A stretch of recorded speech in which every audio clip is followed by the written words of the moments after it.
we are now seeing a steeply rising trend of infections. Indeed, it is no exaggeration to say that I am more concerned about the situation we face now than I have been at any time since March last year. These additional Level 4 restrictions, essentially returning us to a position similar to the lockdown of last March, will be in place for the whole of January. We will keep them closely under review. However, I can't at this stage rule out having to keep them in place longer, nor rule out making further changes. Nothing about the current situation is easy. The first measure is that our fundamental advice for everyone is to stay at home. That is the single best way of staying safe. We consider that this stay-at-home message and advice is now so important that from tomorrow it will become law, just as it was in the lockdown last year. This means it will only be permissible to leave home for an essential purpose. This will include, for example, caring responsibilities, essential shopping, exercise and being part of an extended household. In addition, anyone who is able to work from home must do so. It will only be a reasonable excuse to leave your home to go to work if that work cannot be done from home. We are asking people and businesses to take this really seriously, just as seriously as we all did in March during the first lockdown, because the situation now is at least as serious as it was then. We are also providing today new guidance to people who are in the shielding category.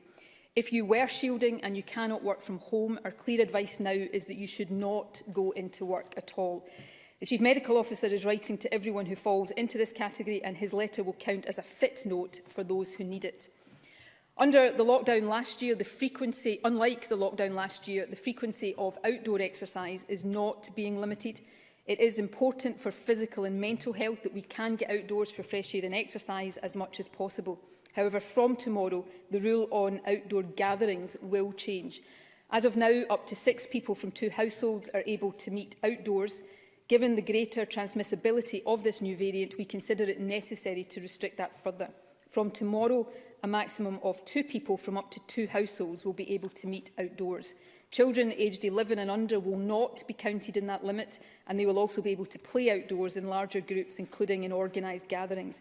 However, for everyone else, including 12 to 17-year-olds, outdoor exercise should only take place in a way that is consistent with the 2 people from 2 households rule. In addition, strict travel restrictions remain in place across Scotland. From tomorrow, if you live in a Level 4 area, as the majority of us do, you cannot leave home except for an essential purpose. When you do go out, stay as close to home as possible and stay away from crowded places. And it remains the case, and let me stress this point, that no one is allowed to travel into or out of Scotland unless it is for an essential purpose. Presiding Officer, a number of other measures will come into effect on Friday of this week. It is with real regret that we consider it necessary for places of worship to close during this period for all purposes except broadcasting a service or conducting a funeral, wedding or civil partnership. I'm well aware of how important communal worship is to people, but we believe this restriction is necessary to reduce the risk of transmission.